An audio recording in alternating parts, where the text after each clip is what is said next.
Hello everybody! Today is a wonderful day because I have released Copper Contraptions 1.1, the Chaotic Connectivity Update, and I have so much to show you guys. This is going to be awesome. And yes, I made this little thing just for the occasion. You can see all the different machines I've added and also the reworked teleporter. But we'll get into depth over there very soon. But first, before we go over that, I would just like to ask for you to like and subscribe if, you like, more Copper Contraption stuff, because I do plan on, more updates. I just don't know when they're going to come out, because I'm going to mainly be focusing on Perplexus for a while. But I'll get back to Copper Contraptions, because I still have plenty of ideas for this data pack. Anyway, let's get on to the first new feature of Copper Contraptions. Chains now have a wonderful use for moving power. If we do this, every time an energy burst goes by, it will switch the direction it moves energy bursts. So as you can see, it'll go over there, and then over there, and over there, and then over there. And it works in all directions. And you can tell which direction it has gone last by which little lantern there is lit up. And it happens for each individual energy burst. So if you have like 3 of these here, you'll see it kind of flickers quickly. But yeah, that's just how it works. And there will be some more things over there that will allow you to do some more interesting things with energy bursts to make things a lot more easier to work with. Next, I've added some functionality for the Hopper Minecart in this data pack. Now, it can transport power. So as you can see, it picks up the power and then it drops it off right here. You will have to use activator rails, which already work with Hopper Minecarts to determine how they deposit items. But if you're wondering how this exactly works, by default, Hopper Minecarts will take power from the block above them, and then whenever they go over a powered activator rail, they'll go into a separate mode that makes it where they output their energy to the block below them, and then once they go over another deactivated activator rail, they'll start getting energy from the block above. But yeah, just another way to transport your power if you really want to. Next, we have a brand new simple machine called the Freezer. It's just a block of blue ice on top of an iron block, and bam, there you go. It's, yeah, it makes that cool noise. And what it'll do is it will freeze the block below it. So I place some water here. Now let's power it up. And as we will see, it freezes it into ice. This also works with lava. So if we just place these there, we shall see that this freezes into obsidian. And this will give you powdered snow if there's water in a cauldron. The freezer uses 100 energy to freeze the block below it, and it does have a around 5-second cooldown before it can freeze another block. Next, we have a new power source called the Catalystic Converter. You place a copper block on a sculpt catalyst just like that. And yeah, now we have a Catalystic Converter. Now the way it works is that when it's blooming, it will produce 4 energy units of power every tick. So if we kill a mob over here, like a chicken, as you'll see, it'll produce power. The blooming state will last 8 ticks after a mob dies, so from one mob you'll get 32 energy. Now, if multiple mobs die at the exact same time, it's still only going to give you 32 energy, since the blooming time does not continue to increase for each mob. It's just after a certain amount of time that the mob is dying. And it does not matter how much XP the mob drops, it'll be the same amount of energy every time. This is the best way I could do this without making it overly complicated, but I feel if like any of you got a decent mob farm, this should work quite well as a really powerful power source. Next, we have one of my favorite features. This is the Contraption Creator's Command Transmitter. It is crafted just like this, and if we just take this, we can actually wear it, and it looks amazing. Truly amazing. Now, if we hold sneak, it will start to turn on, just like this. And now, we have actually quite a few options to go through here. At first, you'll start in energy debug mode. And to change that, you can always select the first slot and sneak to change between different modes. But for now, we'll stay on energy debug mode. The next slot allows us to view the energy within a block.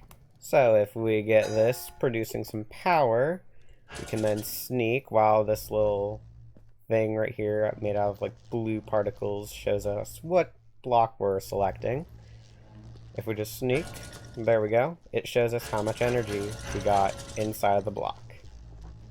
The next slot will show us how energy flows through different blocks. So if I just sneak right here, as you can see, there will be arrows showing you how energy will, go through all these wires, and how the hopper will take energy out of this block, and how it will flow between all of these chains and wires.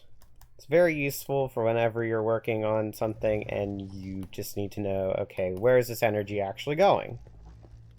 And of course, it is completely accurate. As you can see, the energy is flowing exactly how the arrows are showing. The next slot allows us to actually move energy between blocks. So we have a block right here that is storing up some energy, and if we sneak, we have selected that as where we're going to take energy from.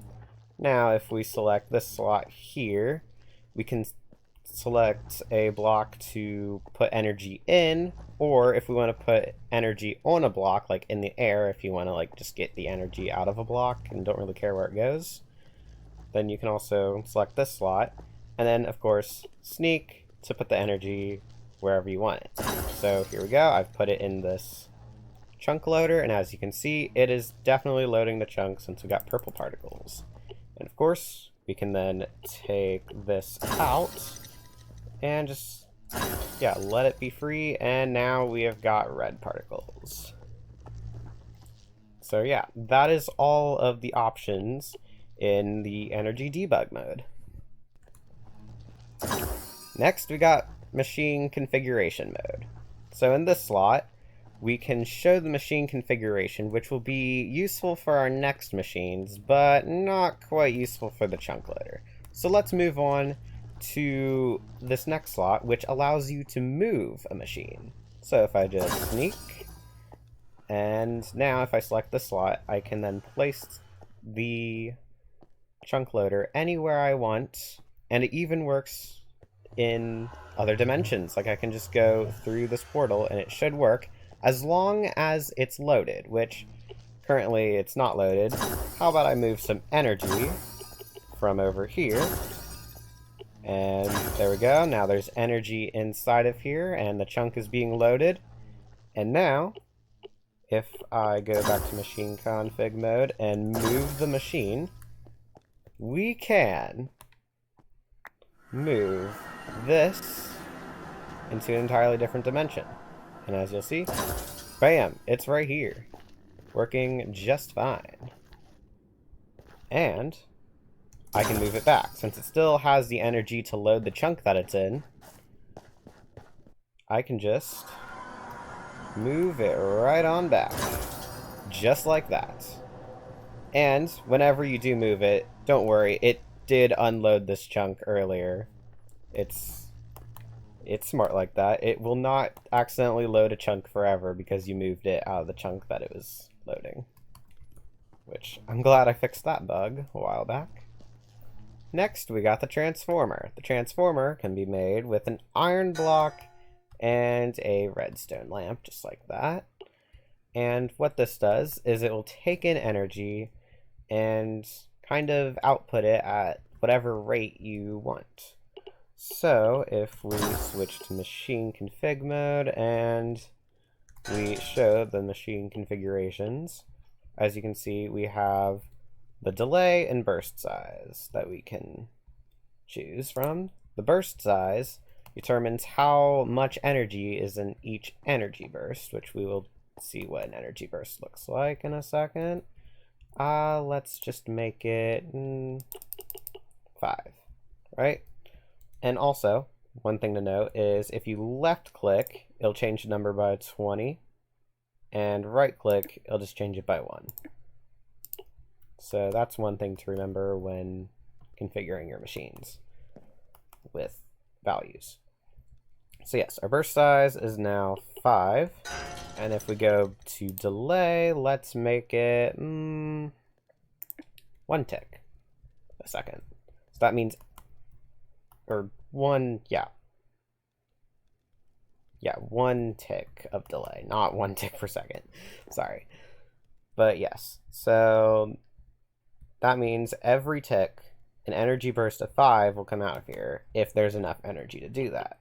So if we get this, which produces 17 energy every second in 1 burst, it'll start going in. And one thing to remember is that it actually has to be powered for it to output any power. So as you'll see, anytime 1 burst goes in, it'll actually output quite a few. But they have a different value. So if I just freeze this at the right time, okay. So I think this is producing, or no, it has already produced, and the 17 has gone in here. So now we got one that is 5 energy units, and then we get another, as you can see, and then we'll get another.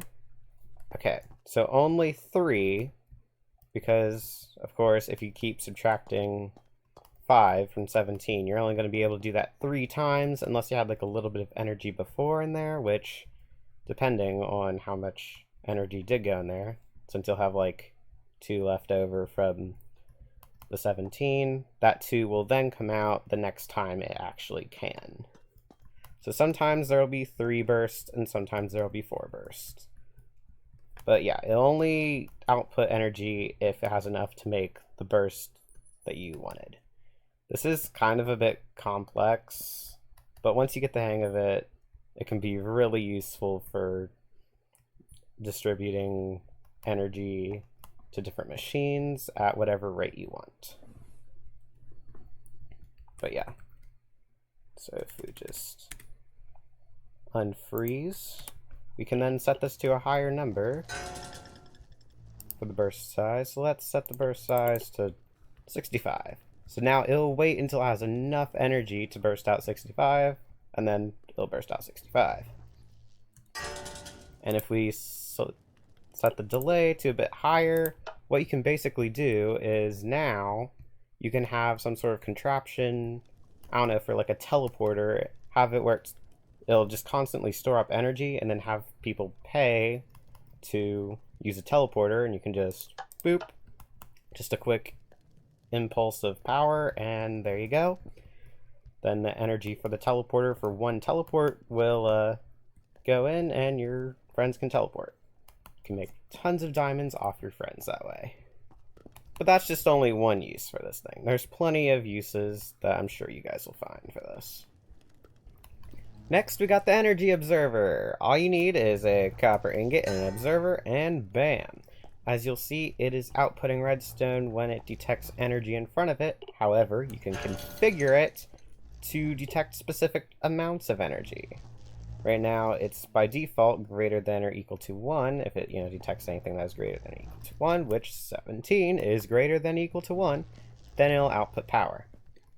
And we can, of course, change this value, and it'll work exactly how you expect, but we can also change the condition. It can be equal to 5, which it's not going to be equal to 5 since this is 17 going through. But we can also change it to less than or equal to 5, which you can see now it's blinking like this. But why is it blinking like this? Well, if it has a constantly, correct statement, it'll blink like this. But one thing you can do is ignore 0, which will just, always ignore 0 in a case where, there's no energy. But, you have something that can detect 0, but you don't want to detect 0. So, less than or equal to 5. So if you have any bursts that are 5 or less, then it'll actually output a signal. So let's make this, 17. So as you'll see, it'll only do it when there's 17 or less, but not 0. This is quite useful for detecting, smaller energy bursts, but, not having to worry about a lack of energy causing this to go off.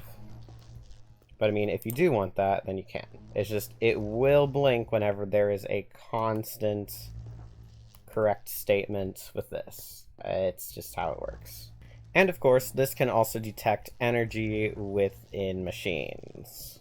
So that's going to be quite helpful for, managing energy within your machines. Next, we have the teleporter, which was in Copper Contraptions before, but it has been completely reworked. Now, if you have an old teleporter, to convert it to a new teleporter, all you have to do is break it, you'll get your ender pearl back, and then you can make a new one with, once again, just an ender pearl and crying obsidian. And yet, it has mostly the same noises. However, to actually set the location for the teleporter, you need to configure that location. So, right here, we can click to get a destination anchor. Now what this does is it'll kind of show this cool box here that'll show you where you'll end up teleporting. So if we now right click, there we go. Now we got one with a set location, and now we just gotta set the teleporter. And there we go.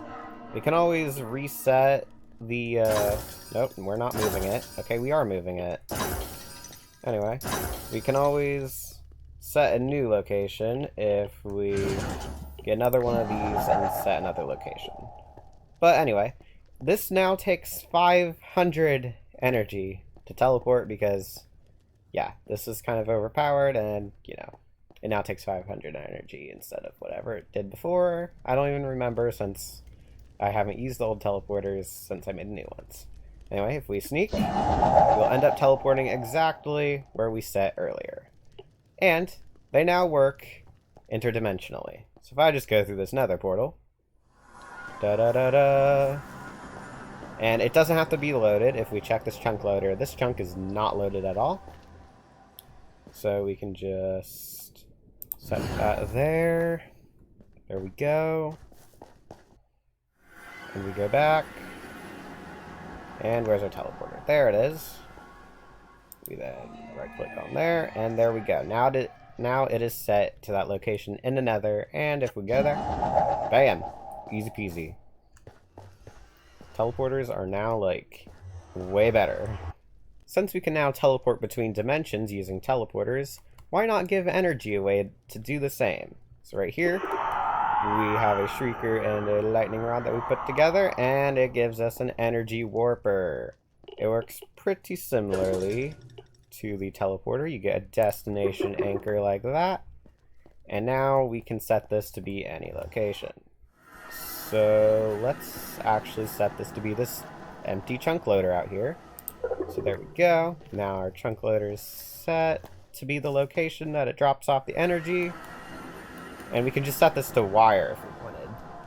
But anyway, then we set the actual energy warper, and there we go. So now, if we give this thing power, it will then show particles to show that, hey, it is teleporting the energy, and yep, it is, because if we go back over here, you'll see that, yep, it's got power. We got purple particles, which means this junk is loaded. So yeah, that is how the energy warper works. last but not least, we have one of the first things I honestly came up for this update, which is the block swapper, which we use a skull catalyst on a copper bulb just like that, and yeah, now we got this thing. This is the block swapper. So, to use this, we need to set the different locations for it to swap blocks between. So we can get this grass here and this copper block. And yeah, we set the grass block, copper block, then this. And as you can see, it has the little blooming effect like with regular catalysts. And if we power it, it swaps. Just like that. And it can even swap things like machines. Hang on. Get this. Whoops, I gotta do that. Oh, and yep. Now it's machinified, so this is definitely a machine. And let's swap it with this grass block. Boop, do that, and yep. Switches seamlessly, just like that. And yeah, this thing is absolutely powerful. One thing to remember is that this and the two locations that you selected for swapping need to be loaded. It can't have like a chest with loot like that's generated in a structure, because chests will work and will keep all of your items just like that. But if it's like a loot chest that has been generated that has not been opened yet, it will not swap. That's because Minecraft weirdness. And there are some blocks that cannot be swapped due to a severe duplication glitch that I couldn't find like a decent way to fix without possibly causing items to get lost and stuff. So things like pressure plates will not be able to be swapped. So any block that is supported by another block, like you can't, you know, just warp half a door to wherever. And pistons, even if they're not extended, will not be able to be swapped. And that is because I've accidentally broken bedrock way too many times with some of the things that I've swapped with this thing, but all of the known ones have been fixed. So yeah. And of course, this works interdimensionally. But once again, all sides and the block swapper itself need to be loaded. So let's get this loaded up. Although we're going to be here pressing the button, so it won't really matter. So let's get this machine here. Like, we'll get this. We'll do the machine. And we'll do the obsidian out here. I still have the energy warper keeping this loaded, so that will just continue to stay loaded as long as the energy warper still moves over energy, which it is. So obsidian, and this will be swapped. So do this, boop, obsidian, boop, tree chopper, and yes, go to the nether. Yeah, it worked. It's right here. Da da da da. Yeah, this thing is absolutely insane. I cannot wait to see all the crazy things you guys make with this. Don't know what kind of things you're gonna make, but I'm excited. Excited to see the craziness that you guys come up with. But yeah, that's like all of Copper Contraptions. Let me know in the comments below which one of these features is your favorite. I've got to say, the command transmitter and the block swapper are probably my favorite, but then also we got the energy observer and the transformer, which are so cool and nerdy. And oh yeah, I broke those earlier, but like they're so freaking cool. They're gonna be great for making huge like power generators to then where you have to like distribute energy to your machines, and the chains are going to be helpful with that as well. There's so many different things that have been added that have really improved this pack so much that I didn't think I'd have like half of this stuff, and yet here we are. This has been an amazing journey so far, and I'm excited to continue it. Yeah. So that's all for the chaotic connectivity update. And once again, if you want to see more crazy cool data packs like these, make sure you subscribe and hit the bell so you're notified whenever I got another crazy data pack or crazy update to a data pack in the future. Anyway, that's all I got for today. Goodbye!